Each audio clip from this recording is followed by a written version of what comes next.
আপনারা লূত আলাইহিস সালামের নাম শুনেছেন? উনি আল্লাহর একজন নবী ছিলেন। ওনাকে আল্লাহ তাআলা জর্ডান, বর্তমানে যে জর্ডান দেশ আছে সেখানে পাঠিয়েছিলেন। একটা কমিউনিটি ছিল সাদুম কমিউনিটি। ওই সাদুম কমিউনিটিতে তিনি এসেছিলেন। তিনিও দাওয়াত দিলেন, ইয়া কওমি ইবুদুল্লাহ মা লাকুম মিন ইলাহিন গায়রু। হে আমার কওমের লোকেরা, আল্লাহর ইবাদত করো, আল্লাহকে মেনে নাও। ওরা অস্বীকৃতি জানালো। সত্যের পথে আহ্বান করলেন, অস্বীকৃতি জানালো। ওরা ওদের পাশ দিয়ে ক্যারাভেন যেত, কাফেলার লোকেরা ডাকাতি করতো। ডাকাতির শাস্তির ব্যাপারে তিনি ভয় দেখালেন। তারা নিবৃত্ত হলো না। এমনকি তারা সমলিঙ্গের প্রতি যৌন আকর্ষণ বোধ করতো না। আউযুবিল্লাহ। হোমোসেক্সুয়ালিটি, এখন একটা গ্রুপ আছে দেখবেন যে রংধনু নিয়ে মিষ্টি মিষ্টি কথা শোনায় বিশ্বব্যাপী। তাদের সাইন হচ্ছে রংধনু, রেইনবো। তারা ছেলেতে ছেলেতে বিয়ে, মেয়েতে মেয়েতে বিয়ে, এটাকে প্রমোট করে। নাউযুবিল্লাহ মিন যালিক। আমাদের এই মুসলিম সমাজে যেন এই আবর্জনা প্রবেশ করতে না পারে, আমাদেরকে সচেতন থাকতে হবে, ঠিক কিনা? এই সাদুম কমিউনিটির একটা বদ অভ্যাস ছিল, তারা ছেলেতে ছেলেতে বিয়ে করত, পুরুষে পুরুষে। আল্লাহ নবী লূত আলাইহিস সালাম তাদেরকে বোঝালেন যে পৃথিবীতে কেউ এই পাপ কাজ করেনি। প্রাণীদের মধ্য থেকেও একটা পুরুষ প্রাণীর প্রতি আকৃষ্ট হয় না। তোমরা আশরাফুল মাখলুকাত হয়ে কিভাবে এই কাজ করো? তোমরা থামো।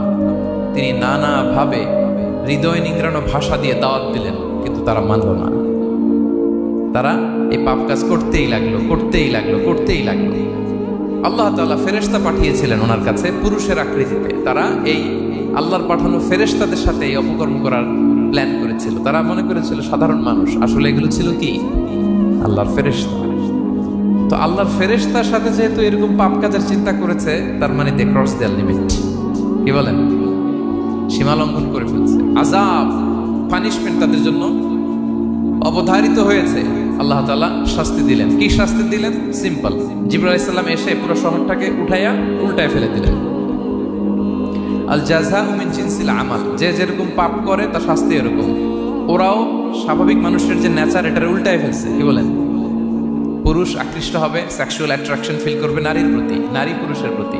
এই যে নেচারকে উল্টাইছে না, আল্লাহকে তোদের শহরটারে উল্টাই দিলাম। জিবরাইল আলাইহিস সালাম এসে পুরো সাদুম শহরটাকে আকাশে উঠিয়ে একটা আছাড় মারলেন, আপসাইড ডাউন। উপরের অংশ চলে গেল নিচে, সব মাটির অতল গহ্বরে। ফাজআলনা আলিয়াহা সাফিলাহা ওয়া আমতারনা আলাইহিম মিন সিজারাতিন মিন সিজিলিম মানদুদ। আল্লাহ বলেন, উপরের অংশ নিচে নিয়ে নিলাম, পুরো শহরটারে উল্টে দিলাম, আর পাথর বৃষ্টি বর্ষণ করলাম, সব শেষ। ওই জায়গাটা আজও আছে।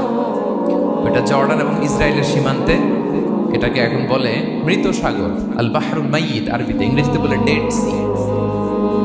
কি সি? Dead Sea. মৃত সাগর কেন? কারণ ওখানে কোনো প্রাণী জন্মায় না। ওই সাগরে কোনো মাছ নাই, কোনো ব্যাঙ নাই, এমনকি কোনো শ্যাওলাও নেই। গজবের জায়গা। লবণের density at least 10 times more than the natural sea। সাধারণ সাগরের পানিতেই তো কত লবণ, আমরা মুখে নিলে রাখতে পারি এত লবণ। ওইটার চেয়ে কমপক্ষে 10 গুণ বেশি লবণাক্ত। গজবের জায়গা, আযাবের জায়গা। এবং আযাব কেন এসেছে? They cross their limit. তারা সীমা লঙ্ঘন করেছে। আর ইন্নাল্লাহা লা ইউহিব্বুল মু'তাদিন।